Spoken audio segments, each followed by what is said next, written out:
we want to change a complex number in standard form to the polar representation of a complex number. So here's the complex number in standard form, a plus bi, and we want to change it into r times the quantity cosine theta plus I sine theta. This is often abbreviated as r cis theta, where cis represents cosine plus I sine, and theta is the theta, so r cis theta. And this restriction, we just want theta to be between 0 and 360 degrees. So if all you want to do is do specifically this algorithm works every time. So no matter what a and b are, you can change it to r cis theta by using this algorithm. So there's really no explanations necessary. Nothing's necessary. You can just memorize this algorithm written in pseudocode and just apply it and be on your merry way, and you'll get the right answer every single time. On a TI calculator, you can just program it in and get the right answer every single time. There's nothing there. Pretty easy. If you want to understand what's going on, then here's the explanation of what's going on. So I'll go through each piece of the algorithm, or each of the if-then-else statements, and wherever we fall, I'll explain that one. So if a equals 0 and b equals 0, then your complex number is just the origin. So, or the complex number written in the complex plane is just the origin. So it's just that dot right there. What happened there?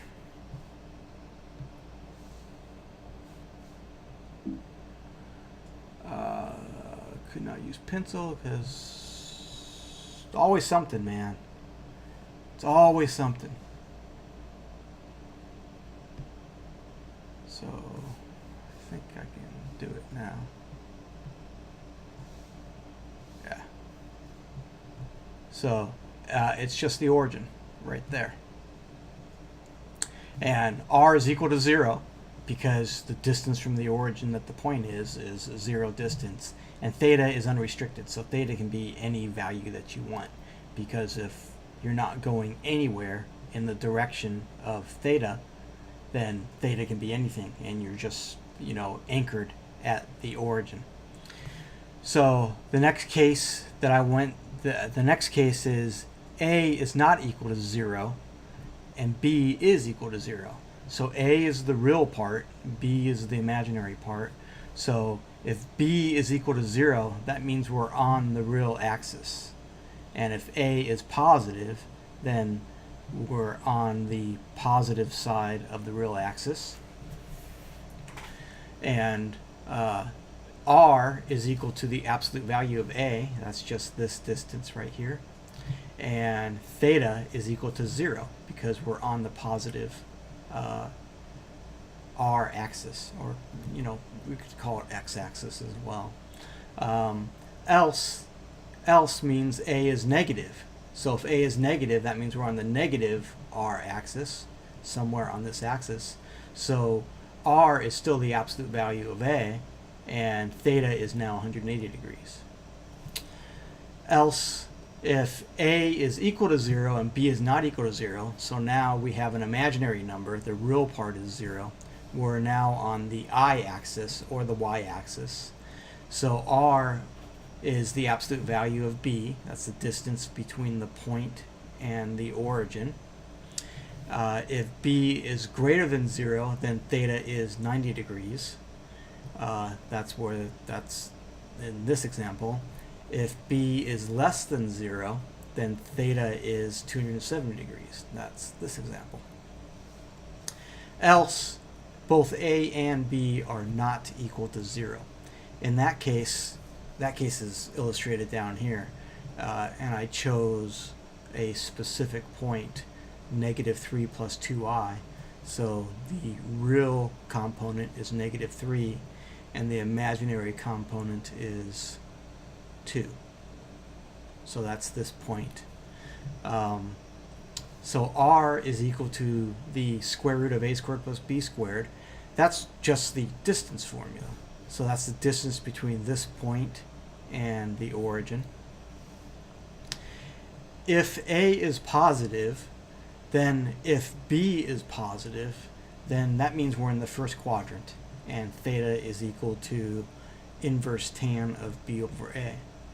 Else, if that means a is positive and b is negative, that means we're in the fourth quadrant. So theta is equal to inverse tan of b over a, but that's going to give us, this itself is going to give us a negative value. So I'll go over inverse tan, the domain and range of inverse tan, really just the range of inverse tan in a few minutes, and that will shed some light on what's going on here. But if a is positive and b is negative, then theta is equal to inverse tan b over a plus 360. This will give us an angle that is between 0 and 360.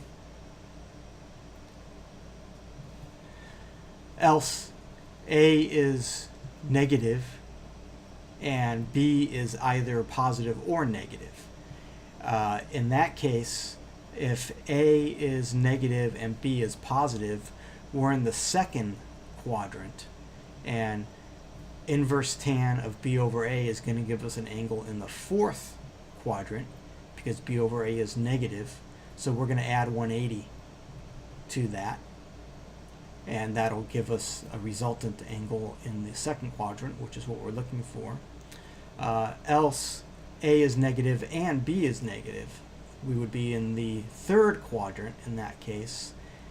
So b over a is positive, and inverse tan b over a will give us an angle in the first quadrant.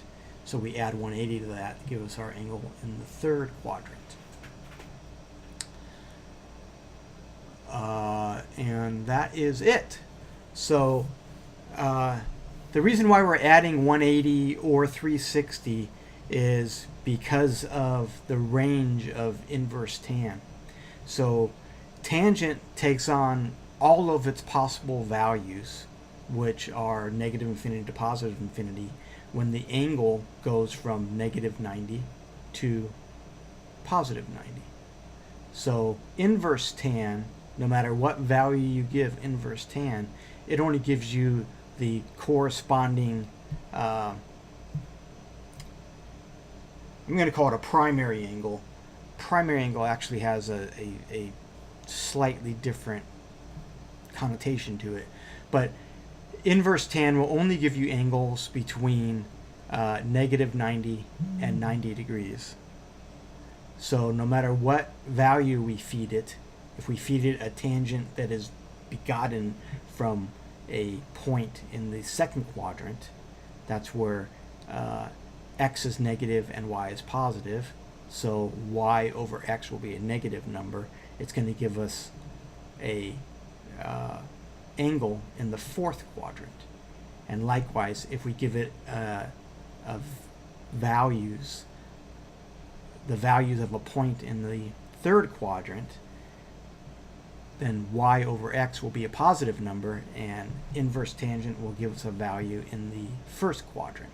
So that's why we're adding 180 and or 360, depending on where our actual point is. So I hope that makes sense. If it doesn't, you just need to think about it more, because it makes sense. So there's another way to think about it too, and I think it makes sense to think about this in terms of vectors. So if I go through this algorithm, I go through the whole process, and I do apply it to negative 3 plus 2i, then the r is the square root of 13, just applying that here. Negative 3 squared is 9, 2 squared is 4, 9 plus 4 is 13, square root of 13 is r. And if I plug in to negative 2/3 into inverse tangent, I get some value that when I add 180, I get 146.3. So I must have gotten negative 53.7, I guess. Negative 43.7 is what I got. Yeah, negative 43.7. So if we look at this, cosine of 146.3 is this vector right here. And sine of 146.3 is this vector right here. Remember, vectors are mobile, so you can put a vector anywhere. The way we add vectors is head to tail. So the resultant vector is this vector right here. This vector is in the direction of our point.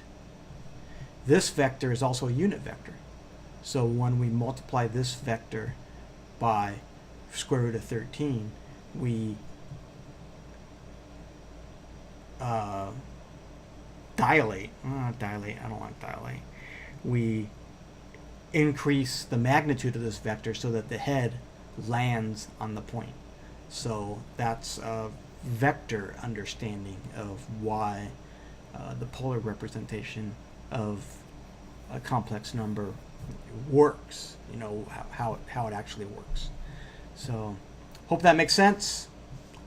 Thanks for listening.